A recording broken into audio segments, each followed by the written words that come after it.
Well, hello there, folks. Dr. Grimes here. I hope that you are enjoying the semester, that you're finding the information to be quite interesting and enlightening, and that you are enjoying the discussion boards. I've got to tell you that I am. I am trying in a lot of cases to kind of play a devil's advocate role in asking questions and challenging you on things.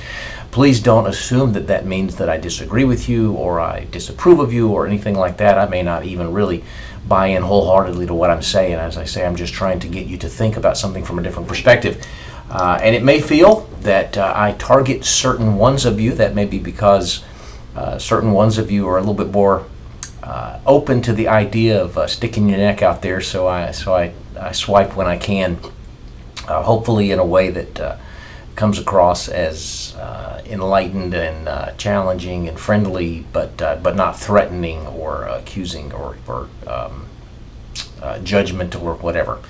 Let me continue to encourage you to participate in the discussion boards.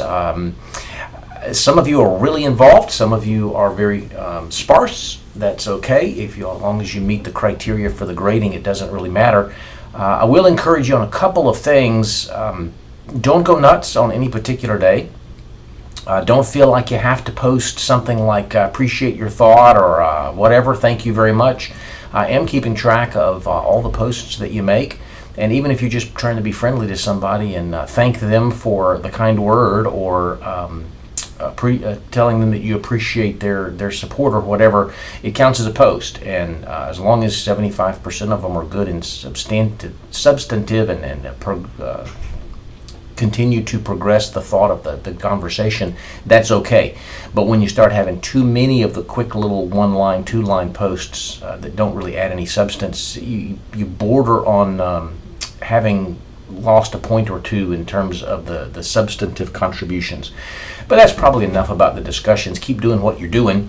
Some of you might want to step up and get involved just a little bit more. Some of you may feel like it's okay to take a breath and not post quite as much as you're posting.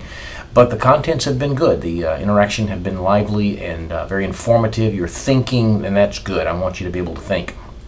Last thought related to discussions is just as we go through the semester, try to step out of yourself. Don't look at things predominantly from your perspective, but look at things from the other side and try to understand what they're thinking. The main reason I wanted to do this video is to talk a little bit about the issue paper that's coming up. It's just, if you're watching this, just opened up as far as the instructions go. And what I'm trying to do here, so that you'll understand the purpose, the discussion boards are getting you a little bit more comfortable with looking through SHRM, but you're looking right now for the discussion boards about general kinds of things, generic things like training and development. You'll look at compensation and benefits, recruiting. Those are general kinds of things that are getting you comfortable with SHRM. The purpose of the issue paper is to use what knowledge you're building on how to navigate and search SHRM towards a very pinpointed specific topic. So what you should do as part of this paper is to draw from the individual that you interviewed for your professional paper. Now that you've got a relationship with that person, hopefully you can go back to that person and say, hey, part two of two is that I do a little bit of freelancing for you. I serve the role of a consultant perhaps for you. And so I'd like for you, to the degree that you feel comfortable, and you know, as vague as you need to be, but nonetheless, I'd like for you to kind of share with me something that's going on in your organization that maybe you as HR have been asked to look into and try to figure out a solution for. You don't have to give me any of the dirty details, but in general terms, what's something that's a challenge within your organization that HR is having to try to figure out? I mean, it could be something like employee health, or it could be that morale is down, or it could be that our job descriptions aren't good enough, or any number of different things, policy related, procedure related, staffing related, compensation related, rewards, whatever the case may be. And again, they don't have to give you a lot of specifics, just as long as you understand kind of generally what the thing is. And then once you know what that issue is, I want you to go to SHRM and I want you to do some research on what folks out there are saying about this issue, because it's not It's not a case, almost 100% certainty, that this company is the only one that's ever dealt with this before. Lots of folks have dealt with this same issue, and there are a lot of folks that have offered thoughts on how to solve this issue. So your paper is going to have three parts. The first part is very short. The third part is relatively short. The middle part is where you do the bulk of the writing. Part one is just to introduce the issue. And it shouldn't take more than a paragraph, really, to say the issue at my organization, according to the professional that I'm working with, is that the company is experiencing this, and it's expressing itself in this manner. Morale seems to be bad. People are late with no consequences. People are not respectful or civil to each other, whatever the case may be. And maybe it takes only about a sentence to say this is basically the problem, and then you've reserved another sentence or two, three, maybe the rest of a short paragraph to kind of give a little bit of the background or the setting that this is popping up in. But just a very short overview so that I could say, okay, the issue, if I were to put it into 2 words, is this. That helps me to understand what I'm going to read next. So issue is the first part. Just a couple of sentences, maybe no more than the first quarter of page 1. And let me say that at the beginning of page 1, I don't need a title page. I don't need 4 or 5 lines where you tell me what my name is and what today's date is and what class this is. Maybe up in the header you put your name and you put issue paper and the page number or something. And then on the very first line of the very first page, you put the heading issue. And then you get into a paragraph. And then you have on the next line, the next section, which is HRM Resources.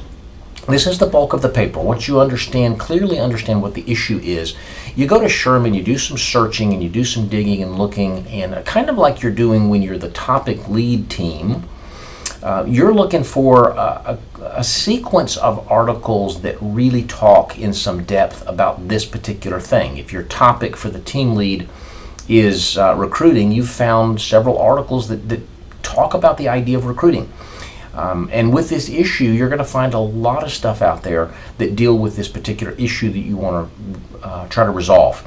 So what you want to do is to find a bunch of articles. You'll see in the instructions for the paper and in the rubric for the paper that I'm really looking for 7 good articles that deal with this thing. You can go to 10, you can go to 5. Full credit is 7. No additional credit for extra, but certainly a loss of credit for less than that. So target 7 good articles.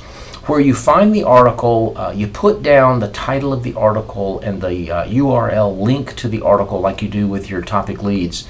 But then you maybe take a notebook paper or spiral notebook or something, and you write down a summary of what you've read, the main ideas. I don't want you going to Sherman, and it certainly would be plagiarism if you did, and copy and pasting sections of the text. You ought to be able to summarize a significant article on SHRM in a paragraph. Just read through the thing, think about it a little bit, mull it over, stew on it a little bit, and then in a paragraph, what are the basic ideas of that article and what do they suggest that you do? Do that for 7 articles. And then we'll start writing section 2 of the paper where you kind of give some thoughts about them. I don't need you to do APA reference as it says in the instructions. All I really need you to do is to talk about the idea from the article, and then, in a parenthesis you put 1, and then on the reference page you put parenthesis 1, and then you give me the reference. Again, not APA format, just where do I find it if I want to go do some more reading.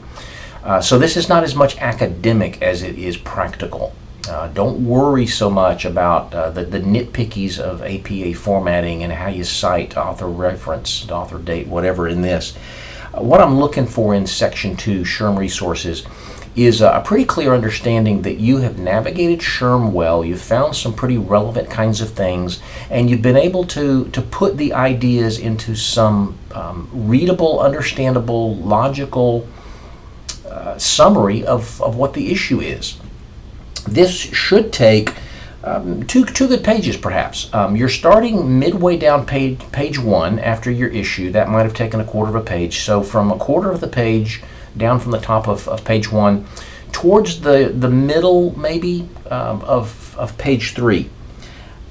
So 2 good pages, maybe 2.5 pages, where you talk about these 7 articles and you share these ideas and you give me some background. And then once you've done that, you want to go to a new line, and I want you to put proposal summary. And then in what's left of your paper, half a page, 3/4 of a page, whatever, please don't go on to page 4. One of the challenges of this assignment is to really give me a lot of good information in the references or the resources area that leads you to a conclusion as to how to resolve this problem, but not so much exactly what are you going to do. It's just the proposal. It's just, before senior management says go solve it, they want an executive summary of what you plan to do. And if they like the executive summary, they'll say, okay, go start working on it. And it's at that point that you'll figure out money, and you'll figure out time, and you'll figure out timelines and processes and things like that. In section 3 of your paper, the proposal summary, just a good paragraph, with this as a clear definition of what the problem is, and with all of that from the resources as a background of what that looks like in the real world, what else, who else is dealing with it, what they're doing about it. Then in just a good paragraph, here's what I would propose that you do, Madam, Mr. Professional in HR at my company. Here's what I would, as an outsider looking at as a consultant, say that you should probably do to try to resolve that. And it may be that your proposal is that they start a monthly birthday celebration and recognize length of service and award pins or something. I don't need to know all the details about that, but a good several sentences, a paragraph that says, here's what I think that you ought to do. And the understanding is that you may not completely solve that problem, but this is one piece of the bigger solution. So what I'm trying to see in this paper is your ability to identify and lock onto an issue that really is an HR kinds of thing that exists somewhere in the real world, to be able to do a lot of good research in SHRM as to what some alternatives are that you could use to resolve this problem, and then in a very clear and concise manner tell me the basics of what you would do. Here's the solution that I would propose. And again, senior management, if you like the solution, I'll start to work on it right away. As far as the structure of it, I've said that it should be 3 pages, and I would expect that it's toward the bottom of page 3. I do not want you to go on to page 4. No, there's not any penalty if you do. It's just more reading for me. And as I mentioned earlier with the discussions, looking at it from a different perspective, I see where you're going to have some challenges probably of getting as much resources and all that in section 2, but keeping section 1 and section 3 short. That's not going to be easy. But looking at it from my perspective, where you're writing a 3-page paper, I'm reading 21 of those. So I can give you better feedback, I can give you quicker feedback if you can keep it to 3 pages. That's 63 pages as opposed to close to 100 if everybody goes on to the 4th page. I really like, I don't know why, but over the years of teaching, I've come to find that I really like the Calibri font, so I would prefer that it may probably defaults to Times New Roman. It's not as easy for me to read. I can't read it as quickly. My eyes have become accustomed, my brain's become accustomed to Calibri font, so I can skim through it a little bit faster. Excuse me. Calibri font, 11 point.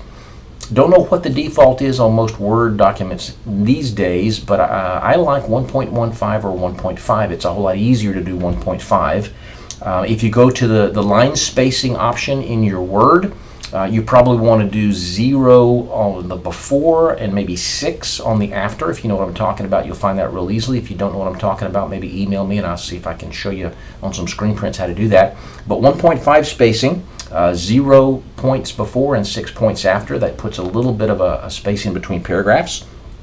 You definitely want to put the 3 headings, issue and SHRM resources and proposal summary.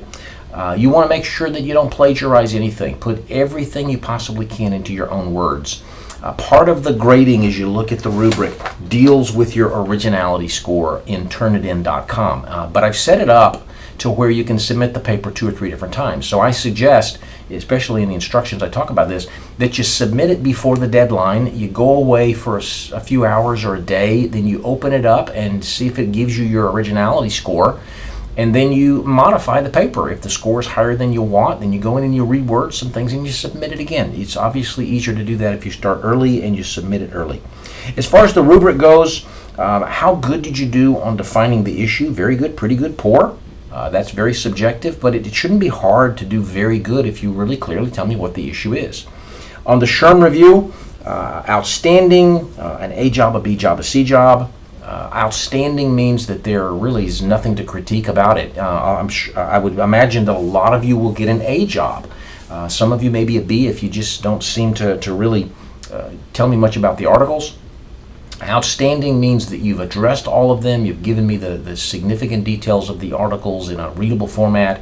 It's clear of grammar and spelling and so forth. Your proposal, outstanding, A, B, or C. Again, did you really give me the ability to picture what it is that you're proposing? Again, you don't have to give me a lot of details about numbers and timelines and things like that. Just help me understand the concept of the proposal.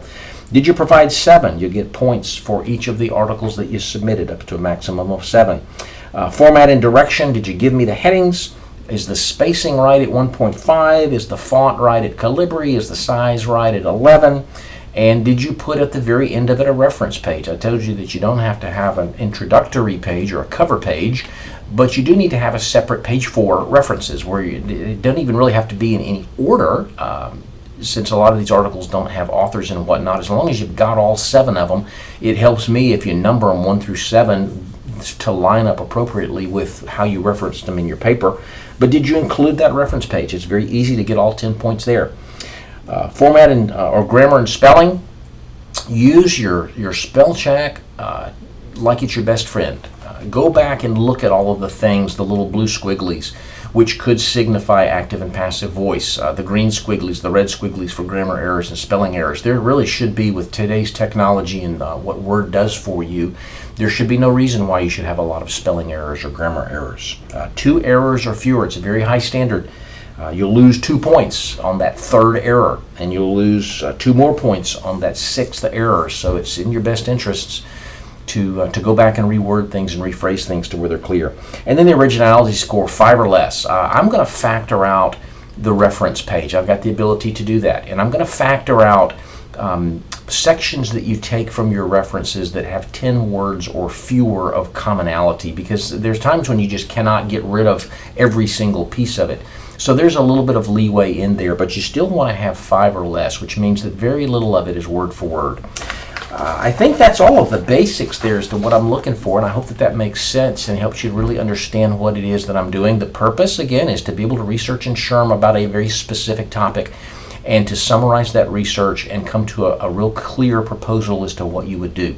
And again, I hope that does make sense. Post to the Ask Dr. Grimes discussion board. If it doesn't make sense, send me an email, send me a text, whatever the case may be. Don't go into this with doubts or confusion as to what you're trying to do. I would hate for you to get 2/3 of the way through before you ask the question, only to find out that you're headed down the wrong path. Make sure you're clear. Hope that is it, and look forward to getting your papers and seeing how you start to think as an HRM professional in terms of researching topics and solving problems and so forth. It's been a good semester so far. Looking forward to what's coming. Bye for now.